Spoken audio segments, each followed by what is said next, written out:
सब देखने और सुनने वालों की खिदमत में मोहब्बत भरा सलाम। नाज़रीन, रूस यूक्रेन जंग आज क्या हालात हैं, इस पर बात करेंगे। हमारे साथ होंगे जर्मनी से इरफान अहमद खान साहब। कितना खर्चा मर्चा किया और पता ये चल रहा है कि निकला कुछ भी नहीं है। खान साहब, सुना है कि आपकी गवर्नमेंट ने, जो रूस की गवर्नमेंट है, उसके साथ राब्ता कायम किया। मुबारक साहब, हुकूमतों के दरमियान तो राब्ते रहते ही हैं। ये तो कोई ऐसी बात नहीं कि भी किसी खास मौजू पे किया हो तो और बात है। तो क्योंकि आपको पता है कि दुनिया में हर जो बड़ा वाकया रू पजीर होता है, उसके दुनिया के हालात पर असरात मरतब होने शुरू हो जाते हैं जी। बात सियासी फैसले ऐसे होते हैं जिसका फौरी असर जो है वो मार्केट के ऊपर पड़ता है। तो इसी तरह जो ट्रम्प साहब का जीतना है अमेरिका के अंदर, इससे दुनिया के सियासी हालात पे भी उसका असर पड़ा है।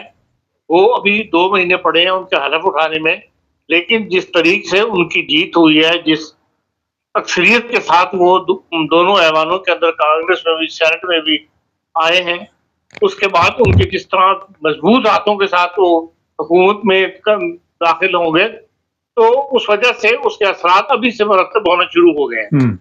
और जो इसका सबसे बड़ा असर जो है वो यूक्रेन की जंग है कि आप बात देख लें कि वहां उसकी अब जिसे कहना चाहिए हालात के पलटा खाने की बातें जो है वो शुरू हो गई हैं। और यहाँ तक लोग कह रहे हैं, बाज तजिया निगार, कि भाई ये यूक्रेन का जो मौजूदा सदर है, अब इसकी छुट्टी हो जाएगी, या तो ये भाग जाएगा मुल्क से, और या ये कि इसको बदल दिया जाएगा। और इस सूरत हाल के अंदर इस जो सियासी हालात पेश हो रहे हैं, उसमें जर्मन चांसलर का सदर के अब रूस के सदर को फोन करना जो है वो बनता है, इसलिए कि भाई देखें, पुतिन और जो ट्रम्प है इनके दरमियान दोस्ताना ताल्लुकात रहे हैं पहले भी। जी।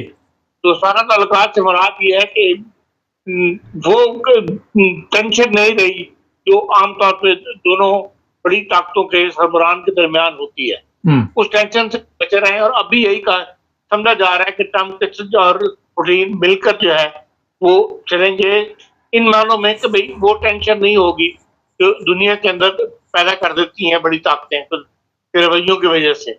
इसलिए जर्मन चांसलर भी ज़ाहिर दूसरी बड़ी ताकत जो यूरोप में यूक्रेन के सबसे करीब है वो जर्मनी है, और जर्मनी पर ही लोग डिपेंड कर रहे हैं कि भाई ये जर्मनी अमेरिका का साथ देकर यूरोपियन यूनियन मेंबर ममालिक को साथ मिला के बरतानिया के बाद जो जर्मनी है वही इस जंग को हवा दे रहा था, इसमें सरमाया भी झोंक रहा था, असला भी झोंक रहा था, वहां के लोगों को भी ले रहा था।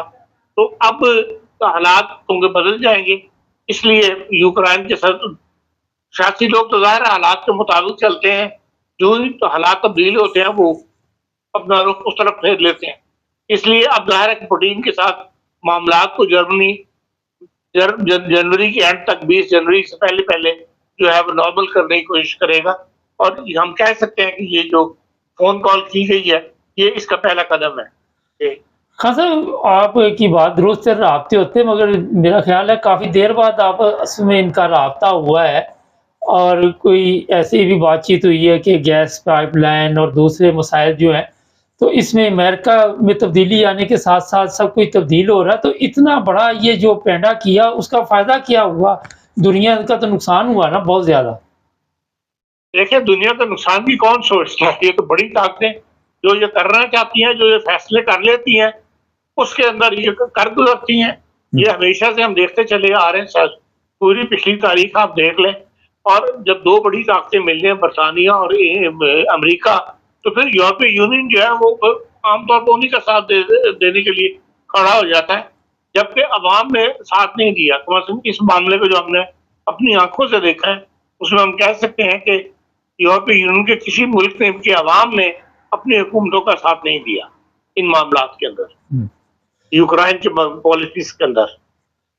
हाँ साहब, जिस तरह जर्मन चांसलर ने राब्ता किया है, आप समझते हैं कि आने वाले इलेक्शन में भी इसको कोई फ़ायदा हो सकता है अगर यूक्रेन जंग पे काबू डाल लेते हैं और ये लोग जो यूक्रेन से आए हुए हैं, ये भी बड़ी तकलीफ दे रहे हैं ना, इतना खर्चा मर्चा जर्मन गवर्नमेंट भी उठा रही है, यूरोप के दूसरे ममालिक भी, तो इनमें इनके वोट बैंक में इजाफा होगा। जो मौजूदा चांसलर के तो नजर नहीं आता, जो जर्मनी के अंदरूनी हालात है उसमें तो जो सियासी जो दाएं पासों की इंतहा पसंद जमाते हैं वो ज्यादा पॉपुलर है, कम से कम ईस्ट में से भी पाकिस्तान में, ईस्ट जर्मनी के हिस्से के अंदर। तो इनकी पार्टी जो है बाहर कमजोर है। ये मुमकिन है कि पहले से जिस तरह का मुसलसल नीचे की तरफ जा रही थी उसमें कुछ ठहराव आ जाए, या अगर कोई इनसे बेहतर कैंडिडेट ये ले आए सोशल डेमोक्रेट वाले, तो मुमकिन है कि भाई इनको ज्यादा वोट पड़ जाए। और अगर इन्हीं को चांसलर रखा तो इनकी चांसलरशिप से ये जो इत्तेहाद टूटा है तीन मुल्कों का, तीन सियासी पार्टियों को आपस में, उसको जो नुकसान पहुंचा है उसको सहारा मिलना बड़ा मुश्किल है। अच्छा, बड़ी तादाद में इंडिया से लोगों का एग्रीमेंट हुआ है कि 90,000 के करीब लोग जो हैं वो हर साल इंडिया से आएंगे। इंडिया का वज़ीर आज़म बड़ा खुश है। आप समझते हैं कि इतनी बड़ी तादाद में इंडिया से लोग लेने इंडिया के लिए भी बेहतर है और जर्मनी के लिए बेहतर है? देखिए, जर्मनी के लिए हल बेहतर है। इंडिया के पढ़े लिखे लोग हैं और पढ़े लिखे लोग ये चाहिए, पढ़े लिखे लोग ये लेंगे दूसरे मुल्कों से भी। पढ़ा लिखा आदमी जो है, जो या अपना फील्ड का जो मास्टर है, उसके लिए तो पूरी दुनिया ने ओपन की हुई है आजकल कि दुनिया के किसी मुल्क से जो बंदा है वो उस पॉइंट को टच कर ले जो उन्होंने बनाए हैं कि भाई हमें इन फील्ड के अंदर बंदे चाहिए। अगर वो उसको टच करता है उसको आने में अब कोई रुकावट नहीं है। इंडिया के साथ उन्होंने मुआहदा इसलिए किया, इंडिया की आबादी बहुत बड़ा मुल्क है इंडिया, और वहाँ का मेयार तालीम भी अब दुनिया की निगाह में आ गया है कि हाँ लोग पढ़ लिख रहे हैं वहाँ पे ज्यादा। तो इसलिए इंडिया के साथ उन्होंने आबादी की बुनियाद पे वहाँ से एक ही मुल्क से लोग आ जाए तो वो उनका फायदा है, इसलिए उन्होंने इंडिया के ये मुआहदा कर लिया कि 90,000 लोग जो है इंडिया से आ जाए। उससे फर्क ये पड़ेगा कि इंडिया के अंदर जर्मन माल की खपत भी ज्यादा होगी, और इंडिया के अंदर भी इस वक्त बहुत ज्यादा जर्मन का कंपनी है उन्होंने इन्वेस्ट किया हुआ है। ये एक क्लोज रिलेशनशिप ताल्लुकात को मजीद मुस्तहकम करने के लिए, क्लोज करने के लिए ये कदम उठाया गया। हाँ साहब, अमेरिकन इंतखाबात के बाद हर जगह पे खलबली मची हुई है, इतना प्रेशर है अमेरिका का पूरी दुनिया के ऊपर? और पूरी दुनिया पे होल्ड है। 90 की दहाई में देखें जब रूस तबाह हुआ या रूस नाकाम हुआ, उसके बाद तो अमेरिका इस तरह छा गया था पूरी दुनिया के ऊपर, और उसका असर अब जाके कुछ जाहिल होना शुरू हुआ है जब कुछ यूरोपीय यूनियन मुल्क मजबूत हुए हैं और रूस से दोबारा से ताकत पकड़ी है। वरना उस बीच का हिस्सा तो आप देख लें, जब इन्होंने तबाही फेरी है इराक, लीबिया और इन मुल्कों के अंदर, तो न्यू वर्ल्ड पॉलिसी लेके जिस तकब्बुर के साथ जॉर्ज बुश साहब निकले थे, उस वक्त तो सारी दुनिया डर के खामोश हो गई थी। किसी ने भी साथ नहीं दिया उन मुल्कों का जिनमें तबाही फेरी इन लोगों ने। भारत अमेरिका का एक रोक तो है दुनिया को, पर सियासत का भी और उसके मजबूत होने का भी, बड़ी ताकत होने का भी। हाँ साहब, ये जितने यूक्रेन के लोग यहाँ पे आए, अगर जंग बंदी हो जाती तो सबको वापस जाना पड़ेगा, ये कुछ इधर ही टिक जाएंगे? लेकिन जो जाना चाहेंगे उनके लिए रुकावट तो ही नहीं होगी।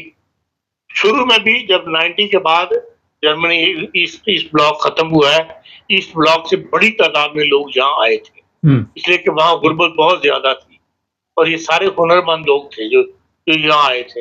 बाद में जब वहाँ पे इंडस्ट्रीज वगैरह लगी, वहाँ के इक़्तिसादी हालात बेहतर हुए, खुद जर्मनों ने बहुत ज्यादा वहाँ जाके इंडस्ट्री लगाई है, इन्वेस्टमेंट की है, तो ये लोग यहाँ से वापस जाने शुरू हो गए थे और काफी तादाद वापस चली गई थी। इसी तरह यूक्रेन के लोग भी, अगर उनका अपने मुल्क के अंदर अमन हो जाता है तो फिर इतना बड़ा वो मुल्क है यूक्रेन, तो छोटा मुल्क तो नहीं है, और दुनिया की हर सहूलत वहाँ मौजूद है, तो कोई वजह नहीं कि वो यहाँ इस मुल्क में आके बैठे रहे। उनमें से अक्सरियत जो है मैं यही समझता हूँ कि वो वापसी का रास्ता जो है इख्तियार करेगी। बहुत शुक्रिया खान साहब। ये थी जी जनाब जर्मनी की सूरत हाल, यूक्रेन जंग। आपको पता है बार बार ऐसी धमकियां भी आती रही कि ये एटमी जंग होगी, हम भी इस बारे में आपको बताते रहे।